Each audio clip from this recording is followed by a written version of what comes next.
job. Dahil masaya talaga pagkasama ang mga kapatid. Lalo pigit na awitan na ganito. Parang Amen.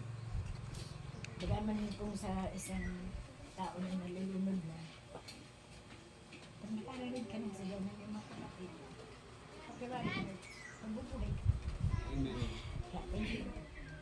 Sabi ko, Brother Pete kanina, bagaman, ganun ang nangyari. Mahal namin na namin pastor na yun. Hindi, ako na rin pagmamahal. Kadalangan namin kay Lord na isang araw. Amen. Pag lumabay din siya, dahil pinuwalan ng araw. Amen. Dahil ikaw ay may kapatid na mawali, mapariwala. Masaya ka ba? Hindi. Amen. Ano pa man, alam namin na si Lord, hindi sa amin kukulang. At kung kami maging matuwid sa Kanya, didinggin na kami, ibabalik siya. Amen. Tamang landa sa kanya. Ano doon sa kabila? Kaya hindi doon sa kanya po.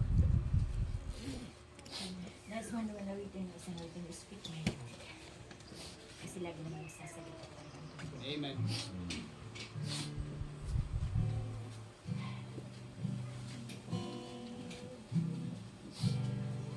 Hear the Lord of harvest sweetly calling.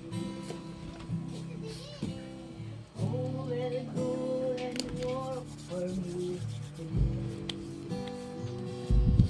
Who will bring to me the lost and dying? Who will point them to the narrow way?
harvest. May the Lord of harvest smile upon us. May we hear His blessed chime, well done. Speak, my Lord. Speak, my Lord. Speak, and I will quick to answer Thee. Speak, my Lord. Speak, my Lord. Speak, and I will answer, Lord, send me. Amen. Tunay na salamat sa napakagandang patutuwa sa handog na awit na ating mga kapatid. Amen. Tunay na salagang pinapatunayan palagi sa atin ng mahal na Panginoon. Yung mga nangyayari sa ating buhay mga kapatid, palagi niya pinapatunayan na hindi niya tayo pinababayaan. Amen. Sino pa mahuti ang nangyayos mga kapatid na kita. Good morning, guys. Amen. Madalang talagang gusto yun. Gusto ko lang ipabot sa mga kapatiran kahit sa mga kaanak ko yung mga binaka ko na pagtagumpay ako. Amen.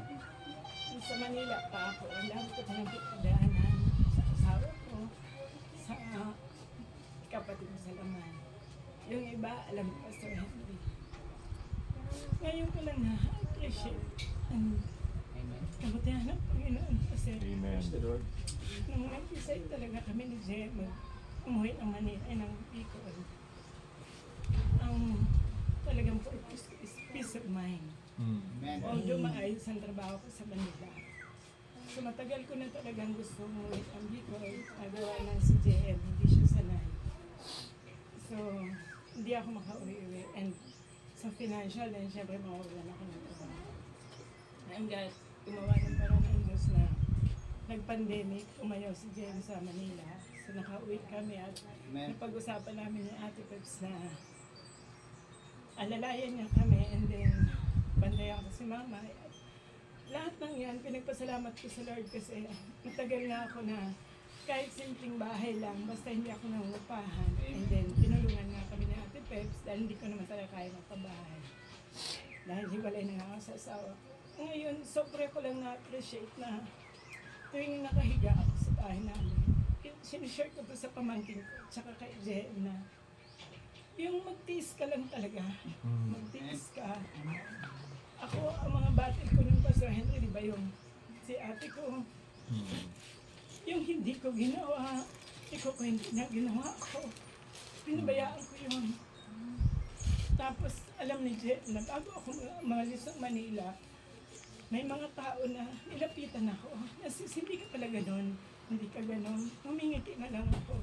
Sabi ko, ayoko kasi yung sarili ko na, ay, hindi ako ganyan. Yung pag malaki ko na, ganito ako, mabait ako, ganyan.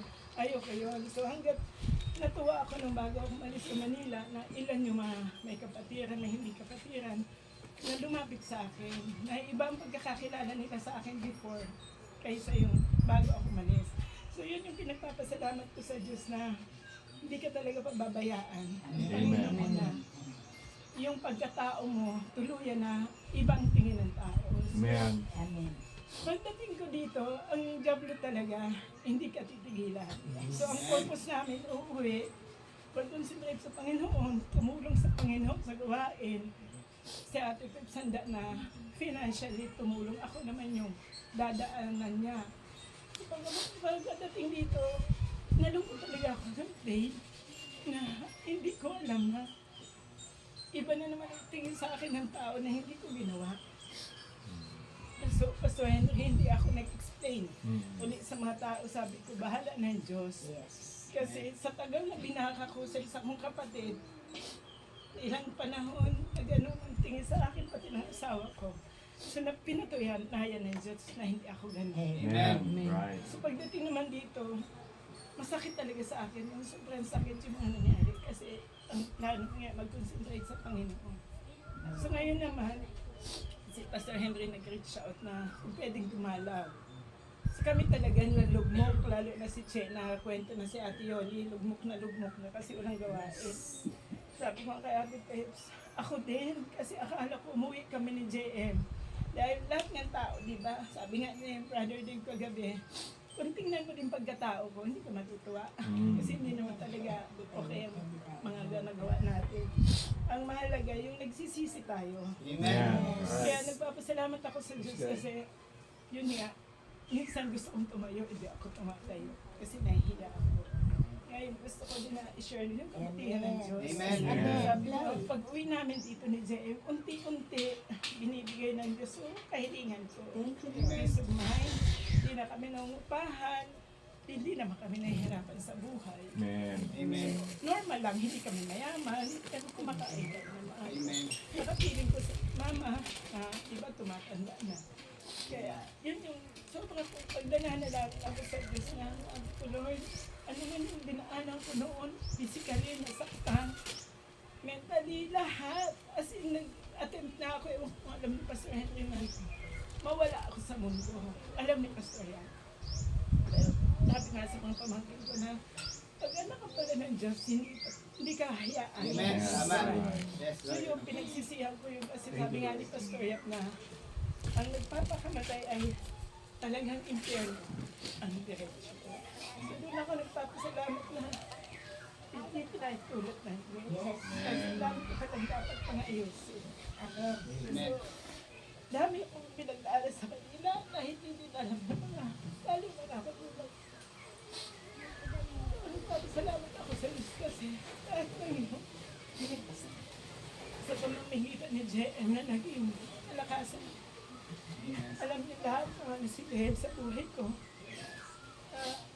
Kung hindi dahil sa kanya, ako wala na din talaga ako sa mundo. Amen. Kasi yung mga binaka ko noon, kasi namamay lang. Eh, hindi ko talaga, yun naman ba yung pag nag-isip ka na, iba-iba na ang dinadaanan natin. Amen. Na, minsan, kaya nga minsan pag nagkukwentuhan kami ng mga pamangkin ko, minsan sila Che, sabi ko sa kanya, pag may mga kapatiran na medyo iba yung ginagawa, ang sabi ko, natutunan ko na, hayaan na lang natin. Tama. Maski ako sa pastor dito nga na dinatnan ko, sobrang nalungkot. Unang-una, ano namin sa laman, mag-anak. Tapos, siyempre mahal namin kasi sa mag-anak. Kaya panalangin namin talaga, dalawa lang, ibalik si Pastor Randy dito na ma-realize niya din na Tama. hindi naman talaga lahat ay kasalanan namin. Although baka may pagkukulang kami. Or bigyan kami ng totoong Pastor Henry. Dalawa lang talaga. Amen. Panalangin namin. Kaya kami talaga kay Pastor Henry, sobrang namin na-appreciate yung tulong niyo. Lalo na yung effort niyo, pagpunta, pagbalik. Kasi Yes. sa tuwing nalalaman kong pupunta sila, yung mga puso namin, galak na galak. Kaya nagpapasalamat kami sa Panginoon na, yun nga, kahit anong bakahin mo, sa dulo talaga, ipapakita ng Diyos sa'yo. Kung Amen. ano yung bibigyan ka ng anong gusto mo. Sabi Amen. ko nga, ilang taon, maayos naman trabaho ko, hindi ako makapag ng bahay, o ano. Sa puso ko, sabi ko, Lord, lilit na bahay lang. Okay na ako. So dahil nga si Ate Peps, ang hangad niya, pag mga nagbabakasyon, may mapupuntahan, yun talaga yung pinagawa niya. Amen. Kaya pasalamat ako sa Diyos at sa mga kapatid na ginagamit niya sa buhay namin. Thank you, Lord. At Amen. sobrang ako nagpasalamat kasi si JM mula pagkabata, never ako nagka-problema. Amen. So, Amen. dahil niya sa school, dahil sa gabay din ni Lord. Dati kasi mga kapatid, pag baby pa yon, pinabibray ko yun ng tulog. Nililay hands ko na. Gusto ko kasi nagdusa na ako sa ibang bagay. Sana hindi na ako magdusa sa pinapalaki ko.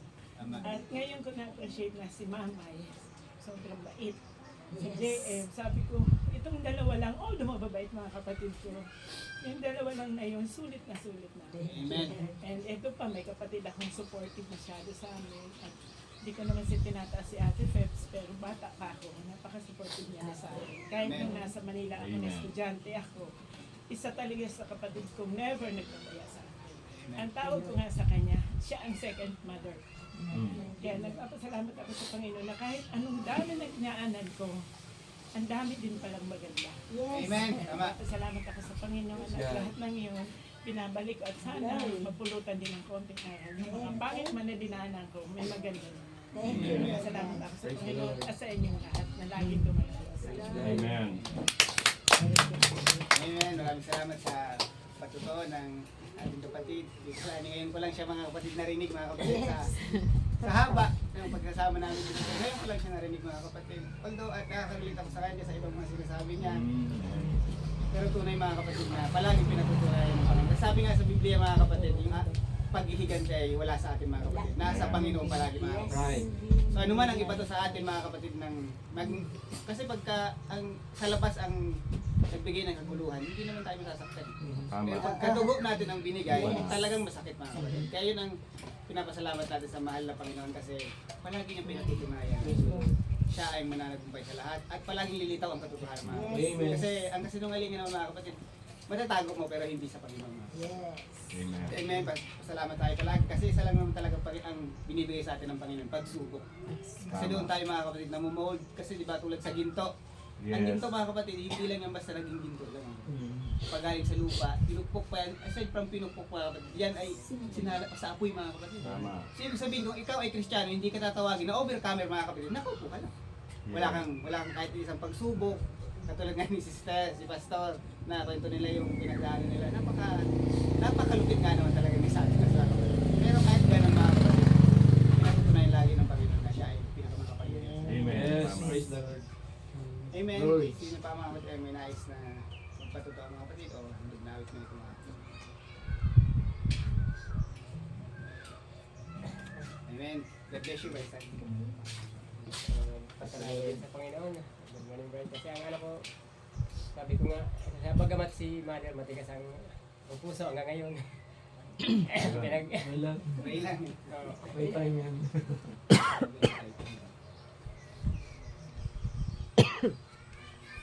Minsan tayo nakakaduling ng puso, di ba? Sa lahat ng ginagawa natin, magulang ko hindi kumapila. May right man. May right time. Pero nagpapasalamat ako kasi yung mga nasisirang ko, gaya kaninang maga, nag-igib ko, medyo tagalan ako, nasirang ko naman yung nanay ni Kapitan. Natutuwa ako kasi sabi ko nga, yung mga tao tuloy na akala ko mahirap kausapin pagdating sa Panginoon. Natutuwa ako kasi sila, mas nakakaintindi pa eh. Amen. Sabi nga sa akin, magbabasa rin siya, sabi ko salamat niya, kasi sabi ko yun lang naman ang daan eh, kasi alam ko, Kristiyano sila eh, Katoliko. Kaya sabi ko nga, Tiya, wala namang kakong reliyon makapagliligtasan niya. Naniwala naman siya, sabi ko, basta sumunod ka lang ako sa Panginoon, sabi ko lang ako ang ano ko sa iyo. Kasi may edad na rin siya, kaya sabi ko salamat kasi nakikita ko sa kanila yung pero sa mother ko, hindi ko makita. Kaya kanina inakit ko naman, ang katulad niya, sige kayo na lang. Sabi ko, ano ba eh, ang lapit-lapit eh. May right Hindi time. niya magawang May pumunta right rito. Kaya sabi ko, naawa ko kay mama kasi matanda si mama. Gusto ko, bago man lamang siya lumisan sa mundo, may tuwid yung maling pananaw niya sa buhay. Alam ko mali yung tinatakbo ng ano niya, pananampalataya. Bagamat si Jesus kasi nasa ano niya, pero gumagawa pa rin siya ng alam ko na hindi kalugod-lugod sa harapan ng Panginoon. Sabi ko yung pagsamba kasi hindi nakalulugod yung ganang ginagawa. Kasi sabi ko nakakadurog ng puso pag gano'n. Sabi ko yung iba nagagawa ko ng paraan, bakit yung magulang ko hindi? May tama pa rin. May tama Eh, na. minsan parang ayoko kong tumayo kasi nahihiya ako na sarili kong pamilya, hindi ko madala sa harapan ng Panginoon. Pero magpapasalamat pa rin ako bagamat ano sabi ko yung kalakasan na ano ko sa ibang tao ko nakukuha eh. Sabi ko gaya niya nasisiran ko na kahapon tapos yung ngayon kaninang maga. Natutuwa ako na yun. Kahit kaunting oras bigyan ako ng pagkakataon ng tao. Hindi pa siya nagkakape. Pero nung mag-sharing kami, natuwa ako nung sinabilanggit niya yung ganun. Sabi ko, Tiya, inaano ka sana ngayon kanina. Sabi ko, Tiya, baka ngayon pwede ka sa mama. Kahit may gawain kami, sabi niya, hindi ko na kaya kasi sumasakit yung sabi ko, unawaan ko naman yun. Pero sabi ko, at least alam ko na sa puso niya, may binhi na ano eh. Unti-unting ginigising ang mga mensahe na naririnig niya. Kasi sabi ko, Tiya, huwag ka magtigil sa pagbabasa ng Biblia. Kasi yun lang may tutulong natin sa kanila. Amen. Sabi ko, wala naman kaming karapatan na pilitin kung ayaw, di ba? Pero sabi ng Panginoon, mahalaga yung ma-share mo kung ano yung tama. Kasi pagdating ng time na wala tayong pagsisihan, Tama. na yung tao na yun ay hindi natin napabayaan, nasira natin siya. Yes, tama. At least kung maisipan niya o yung puso niya talaga magkaroon kagalakan, siya na mismo ang pupunta sa akin. Right. Doon ako natutuwa sa akin. Nagpapasalamat sa Panginoon. Bagamat hindi ko magawa si mama ng mga akit dito kanina. Pero yung kagalakan gusto ko mai-share pa rin sa inyo para sabi ko yung ibang tao na nagdanasa din na gusto makarating sa ganitong uri ng pananambahan gaya ng ginagawa natin yung na sa Panginoon tayo kasi iba sabi na sa Panginoon nga salita lang kasi hindi mo naman mapipil yung talagang nila pagka hindi ka talaga nasa Panginoon. Yes. Sabi ko, masabi sila nasa Panginoon, pero yung ginagawa nila, tuloy-tuloy pa rin sa sanlibutan pa rin. Sabi nga kasi sa Bible, huwag mong mahalin yung mundo kasi kinakamumuhian yun ng Panginoon. Lahat ng nasa mundo, pag ganyan ang ginawa mo, yung parang sinunod mo yung layaw ng mundo, doon nalalayo tayo sa Panginoon eh. Kaya nga sabi ko, ako lalo hindi na ako masaya sa mga, yung dating dinadala ko mo. Pag inakit ka piyestahan, tuwan-tuwa ako nun. Pag inakit ka ng inuman, tuwan-tuwa ako. Pero ngayon sabi ko, natutuwa ako sa Panginoon, lahat binabago ng Panginoon talaga. Amen. Right. Kaya kinasasag, ginagala ko sa Panginoon sa oras na ito kasi lahat pag may ganun, parang matabang na ako sa sabi ko, thank you Lord kasi napipigil ko yung sarili ko na hindi dumalo sa mga Ano ganun. ang Panginoon by side? Sabi ko, talagang wala na, hindi ko na sabi ko natutuwa nga pag may nagiinuman, sabi ko, tuwa na ako yung bote lang bibiliin ko kasi yun ang hanap buhay ko. Yung bote lang sa akin, masaya na ako, sige inom na lang kayo kasi hindi mo naman pwede silang pigilan eh. Sabi ko, sige, okay lang. So nagdadahilan na lang ako pag sabi ko, may nagiinom akong gamot. So, para wala silang masabi sa akin kasi alam nila dati umiinom din ako. Salamat sa Panginoon. Yung time na ibinigay ko sa kanya, hindi na sayang. Patuloy niya ako Amen. binabago. Right. Sabi ko, nagpapasalamat ko sa araw-araw na ginagawa ng Panginoon. Yun lang po. Maraming salamat. Amen. Maraming salamat sa ating totoo na ating kapatid. Relate ako dyan sa bro. Pero ganito lang naman ang sabi ng Panginoon eh. Display mo lagi ang token mo. Correct. Kasi hindi mo na kailangan magsalita para sa kanya. Pag nakita nila ang Panginoon na nasa iyo, hindi ka nila. At ako, hindi ako nahihiya ng tumanggi. Kasi alam na nila. Kaya kasi sabi nga nila, ikaw, hindi kaya inom, ikilala kita. Kilala mo ako pero mas kilala. Gulat din nga ako minsan, hindi na daanan mo, hindi na sila talaga aakit sa'yo. Hindi gaya nun, pag ganyan, oy, sabi ko muna, parang ganun sila. Alam nila na hindi na ako umiinom, kaya minsan parang baliwala na pag dumala ko. Tama na. Kaya ako, Pero salamat. dati yung araw yung Salamat sa nakasama natin, Barsal, di ba? Kasama natin dito. Ayun din ang pinagpipray ko. Minsan nga, nagsasalita ako sa kanila, nagugulat siguro sila. Sana sabi ko, magkita-kita tayo sa time na yung hindi na ganito ang Tama, harapan. ganun din ang Ganun ang sinasabi ko. Nagugulat siguro sila. Bakit ganun ang gusto kong... Sabi ko, Tama. maunawaan niyo rin kung bakit. Ganun lang yung sinasabi ko. Wala kapag dating ng panahon. Eh, man ako din mga kapatid, gusto ko pasalamat, pastor sa ating mahal na Panginoon. Unang-una, binabati ka ang Tita, si Tita Wash. Ay, happy birthday! Hindi, so binabati 20 pa nga daw. Tutuwa ako mga kapatid kasi 21 na dito. 21 naman na. andito siya mga kapatid. Hapon. Si Tita Pepsi, happy birthday rin. Tita, happy birthday! Happy birthday. Si Tita Wash yun na nandito, natutuwa rin ako kasi nakasama din natin siya mga kapatid. Si Ate Bel, nakasama rin namin sa tuloy na salamat ako sa Panginoon kasi madami rin ang pinagdaanan sa buhay. Hindi ko rin alam mga kapatid na nandito sa harap ng mga kapatid na mag-testify na ganito. Amen. Right. Sa isip ko nga, kahit imagination man lang na nasusuka. Totoo yun. Pag sinasabihan ako ni Papa ko dati na balang araw tatayo ka din niya, minsan, susuka ako. Ha? Ginagawa ko sa sarili ko. Mas gusto ko pa rin sa inuman eh. Kasi yung punta ka dyan. Pero, ang plano kasi natin mga kapatid, isa Tama. sa original plan ng Amen. Panginoon mga kapatid. Amen. Kahit anong tanggi mo sa Panginoon mga kapatid, kapag ka may puso na Panginoon na Holy Ghost na nandiyan na sa'yo mga kapatid, ikaw na gusto maghanap. Right. Hindi mo na kailangan ako hindi ko na kailangan mag-justify mga kapatid kung may binabato sa akin na kasalanan ko. Ano? Sige. Kasi ang Panginoon sabi ng mga Panginoon mga kapatid, hindi ito siya sa makasalanan. Tama. Hindi siya napako sa cross dahil sa mga malilinis sa tao. Wala. Walang malinis. Kaya, papasalamat din ako sa buhay ng mag-asawa mga kapatid sa San Andrés Church Tuwing Pastoral na sa gabay ng ating mahal na Panginoon kasi kung wala talaga ang gawain mga kapatid, malamang hindi mo kasi ako mga kapatid, sobra-sobra ang binigay ng Panginoon. Hinangad ko lang sa akin dati nung nagkasakit ako kasi nagkasakit ako dito tayo na masasabi ko pastor na 50-50 kumbaga between life and death. Sa sarili ko mga kapatid, tanggap ko na kasi Sa dami ba naman ang kasalanan na ginagawa ko, dahil gitara ako dito. Right after gitara, pupunta sa inuman, sa ganyan, tapos tatiming ko lang, tapos na gawain, babalik na naman ako. Ganun ako. Kumbaga, wala eh. Tatay ko pastor, pero ako talaga hindi ko makita ang Kristiyano. Doon ako. Siguro lahat ng blatter dito, nasubukan ko. Kaya lang, sa kabila na gagawin, hiniling ko lang sa Panginoon mga kapatid na give me a second chance. Amen. Yun lang ang nasabi ko nung o-operahan ako dito, give me a second chance. Taka, may hiniling pa ako sa mga Panginoon mga kapatid, hindi niyo alam, sabi ko. Kasi meron akong babae na minahal, yung asawa ko ngayon. Gusto ko lang siya makita ulit. Kumbaga makapagpaalam pastor, di ba? Pero napakabuti ng Panginoon. Binigyan niya ako ng second chance. May dalawa na kami. Kasama ko siya mga kapatid. At patotoo ko na rin sa inyo mga testimony ko na hindi mo pala kailangan pilitin ng asawa mo. Yes. Na ipakita sa kanya na ganito dapat ganyan. Ipakita mo lang sa kanya ang pagmamahal na ipakita mo sa kanya na iba ang anak ng Panginoon sa Amen. Correct. libutan. Kasi siya mga kapatid, nung nagpabaptize siya, gulat na gulat ako. Kasi wala kang pinag-usapan. Pero ramdam ko sa kanya na hindi ko siya pinipilit na sige, simba ka rito, wala. Inalagaan ko lang siya the way na kung paano yung Panginoon alagaan tayo mga kapatid. Amen. Yung baga, yung wala kang trust issue, yung pagmamahal mo ibigay mo sa kanya ng buo. Tama. Yung tumalikod ka man, alam niya na ang Panginoon kasama mo, kasama natin ang Panginoon. Kaya sobra akong nagagala kasi nung nagpabaptize siya, hindi ko talaga alam. So walang sobra akong nagpapasalamat sa Panginoon kasi yung mawin mo pastor, yung asawa mo mismo, kasama mo, napakalaking blessing na to. Kumbaga, wala na eh. Yung hiniling ko sa Panginoon, sobra-sobra yung binigay niya mga kapatid. Sobra-sobra. Kaya napakabuti ng Panginoon na sa buhay ko pagka nagre-recall ako, hindi ko deserve ito mga kapatid, yung binigay ng Panginoon. Hindi na. Sobra-sobra na kaya napakabuti talaga ng Panginoon sa bawat isa sa amin mga kapatid sa buhay namin na although dumadaan ng trials.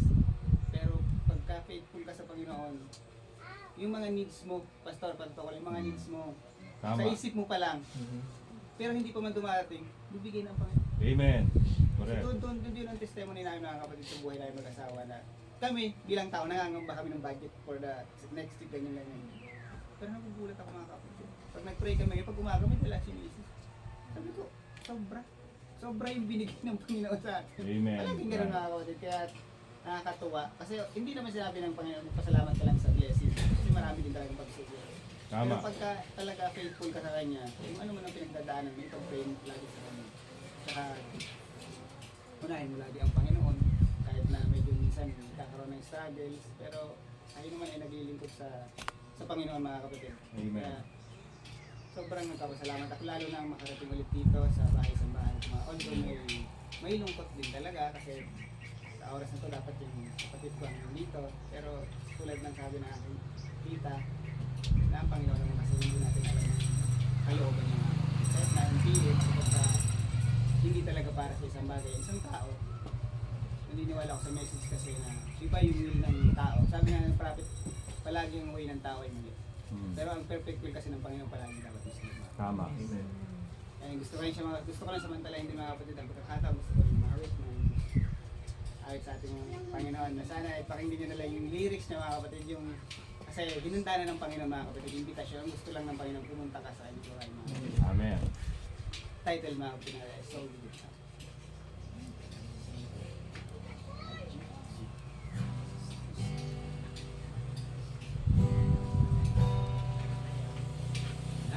Nothing you can do would make him love you more. Nothing that you've done would make him close at all.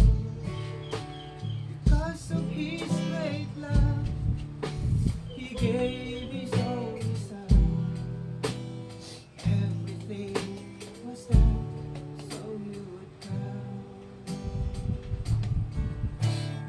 Before the world began, yes, Lord, you were on his line, Amen. and everything you cried is precious in his eyes. Because of his great love, he gave his only son. Everything was done so you would come. Come to the Father, though you give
Amen.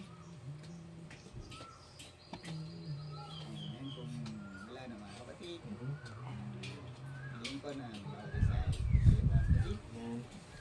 Ay tapos mga kapatid natin STEM yun. Kung mga kapatid tayo ay magkano may sinawit na kapatid na mga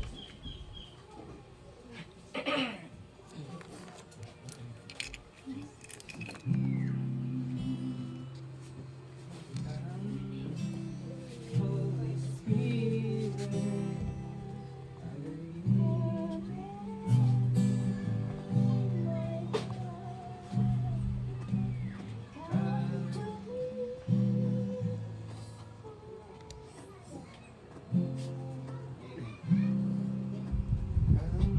Holy Spirit, follow me.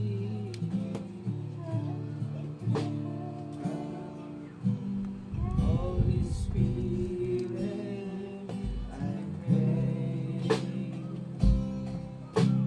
Come with your strength and your power. Oh, come with your Holy Spirit.